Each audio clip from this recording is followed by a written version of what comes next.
Assalamualaikum warahmatullahi wabarakatuh. Perkenalkan, saya Dimas Muhammad Pambudi dari kelompok 5. Saya akan menerangkan tentang faktor fisika dan cara penanggulangannya.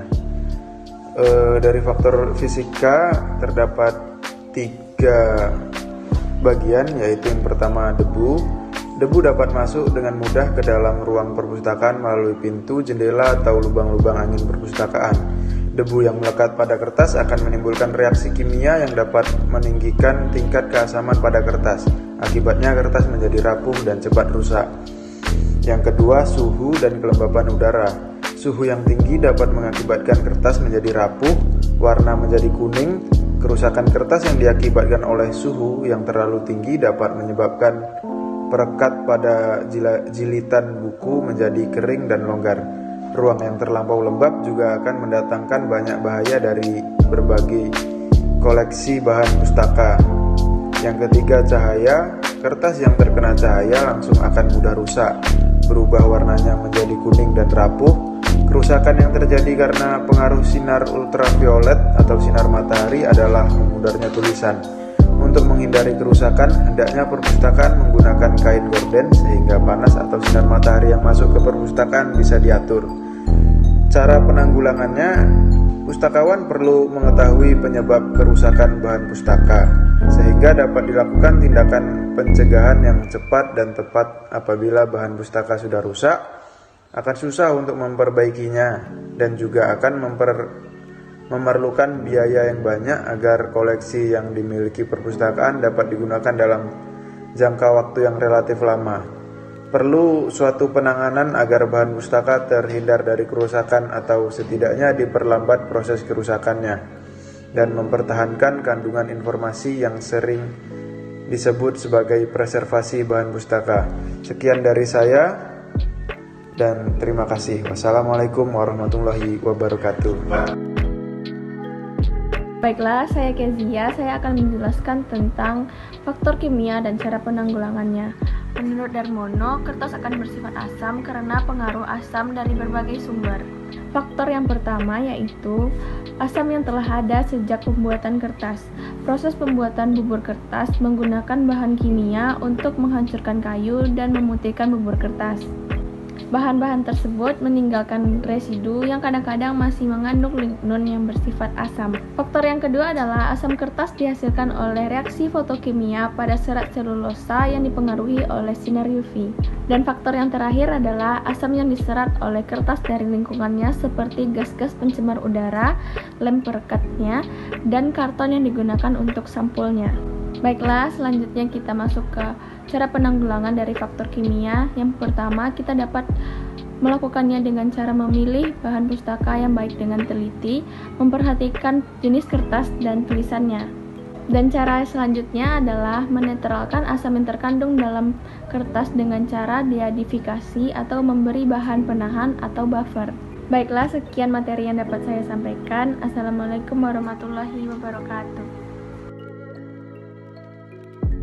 Assalamualaikum warahmatullahi wabarakatuh. Perkenalkan, nama saya Maulidia Aprilia Marta dengan NIM 19234035, Prodi Perpustakaan dan Ilmu Informasi, mata kuliah Preservasi dan Konservasi. Di sini saya akan menjelaskan tentang faktor biologi beserta pencegahannya. Baiklah, saya akan menjelaskan materinya di next video. Baiklah, di sini saya akan menjelaskan tentang faktor biologi.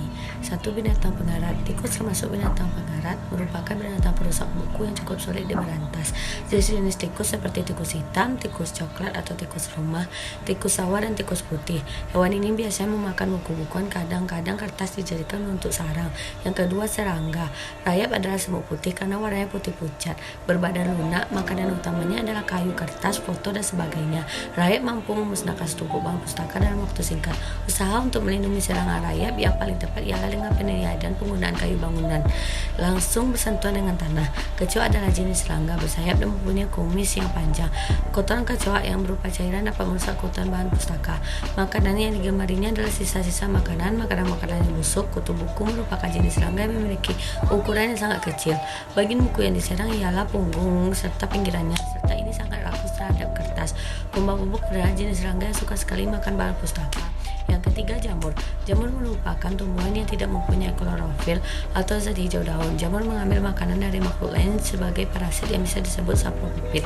Sebagai sapropit, jamur menyebabkan kerusakan hebat pada bahan yang mengandung selulosa seperti kertas.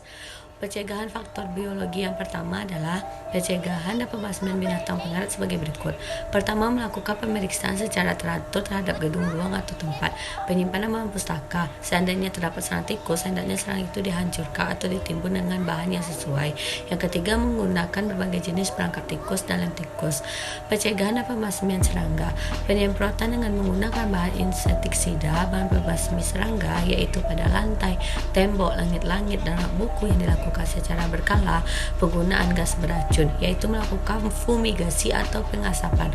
Pengguna sistem pengumpamanan, yaitu campuran arsen, barium, sodium dengan atau garam yang tempat terbuka yang dapat membunuh berbagai macam serangga. Menempatkan kapur barus di belakang buku di rak. Pencegahan pembasmian jamur. Satu, melakukan pemeriksaan kelembapan ruang atau tempat penyimpanan bahan pustaka. Kedua, membubuhkan obat anti jamur pada kulit buku. Menjaga kebersihan buku dari minyak. Menjaga bahan pustaka dari kehadiran debu-debu yang menempel pada buku. Akan menjadi berbahaya karena debu mengandung partikel besi.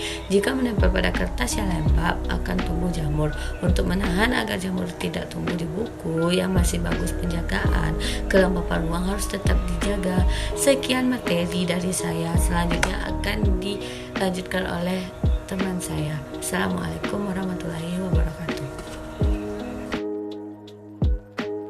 Baiklah, Assalamualaikum warahmatullahi wabarakatuh. Perkenalkan, nama saya Leonardo. Kali ini saya akan membacakan sebuah tugas presentasi mata kuliah preservasi dan konservasi tentang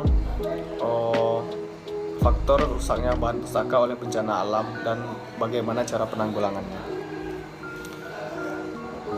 Bencana alam merupakan suatu peristiwa yang tidak dapat disangka-sangka sebelumnya. Bencana alam bisa tiba-tiba terjadi yang tidak diketahui kapan bencana alam tersebut akan datang dan akhirnya menyebabkan hancurnya bahan pustaka.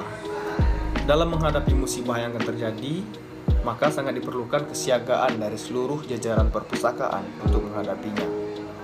Untuk bencana kebakaran, perlu disediakan alat pemadam kebakaran yang mudah dijangkau kapan saja. Adapun penjelasan lebih detail mengenai jenis bencana alam dan upaya yang harus dilakukan sebagai berikut. Yang pertama, menghindarkan dari bahaya api, banjir, dan listrik.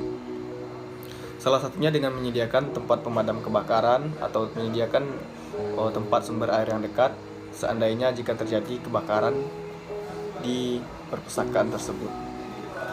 Dilarang merokok di dalam ruangan. Tentu saja hal tersebut perlu dilakukan karena dengan merokok di dalam perpustakaan, kemungkinan percikan api dari rokok tersebut akan menyebar ke bahan-bahan pustaka yang mengakibatkan kebakaran.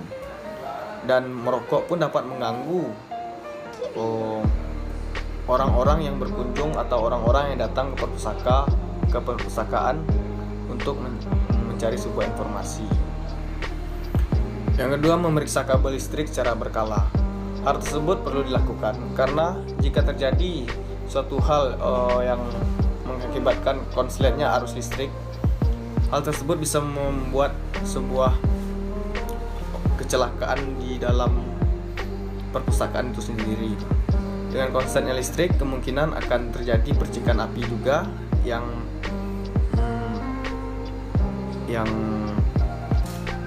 mengenai bahan-bahan buku pustaka tersebut. Selanjutnya, memasang alarm.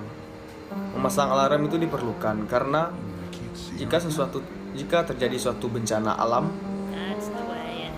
semua orang yang ada di perpustakaan harus diingatkan tentang kejadian tersebut agar informasi tentang bencana alam bisa tersebar ke seluruh oleh lingkungan perpustakaan. Selanjutnya, menempatkan bahan-bahan yang mudah terbakar di tempat sendiri, seperti buku-buku lama atau kertas-kertas lama.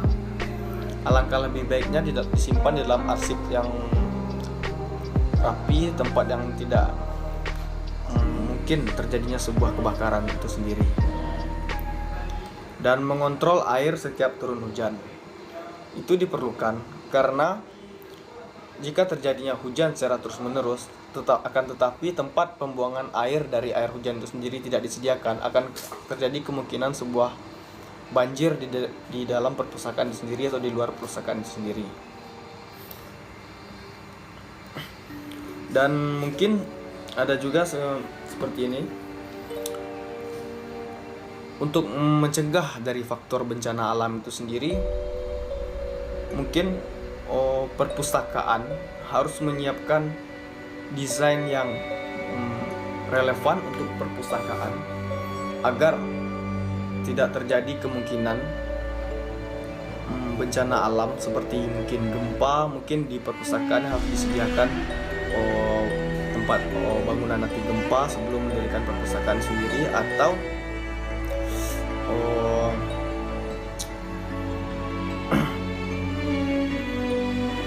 menyediakan sumber air dari PDAM untuk mencegah kebakaran. Itu bisa juga seperti itu. Mungkin hanya itu saja yang bisa dapat saya sampaikan dari tugas presentasi kali ini. Kalau ada salah dan janggal, mohon dimaafkan. Saya sudahi dengan wabillahi taufiq wal hidayah. Assalamualaikum warahmatullahi wabarakatuh. Assalamualaikum warahmatullahi wabarakatuh. Saya Muhammad Ibrahim Siddiqi. Dalam kesempatan ini saya akan menjelaskan tentang faktor manusia dan penanggulangannya. Faktor manusia terkait dengan penanganan yang salah terhadap koleksi. Faktor ulah manusia yang memperlakukan koleksi dengan tidak benar menjadi penyebab kerusakan. Manusia dalam hal ini bisa berasal dari pemustaka, pihak ketiga, maupun pustakawan sendiri. Dalam keseharian ada contoh bentuk sederhana lainnya yang mencerminkan perilaku tidak baik sehingga menyebabkan kerusakan koleksi. Hal ini antara lain saat membaca buku sambil dilipat halamannya, buku dalam keadaan terbuka lalu dijadikan alas tangan agar halaman tidak terbalik. Sambil mengetik di komputer, membaca sambil tiduran, lalu membuka halaman buku dengan air liur, makan dan minum sambil membaca buku. Perilaku tersebut memadai tulisan yang dirasa penting dengan stabilo, mencuri buku dengan sengaja, meminjam buku dengan tidak sah karena tidak melalui prosedur. Berperilaku vandalisme, mencuri-curi dengan alat tulis, menandai buku yang dirasa penting dengan stabilo, mencuri buku dengan sengaja, meminjam buku dengan tidak sah karena melalui prosedur yang ada, maupun mutilasi, menggunting atau menyobek halaman tertentu.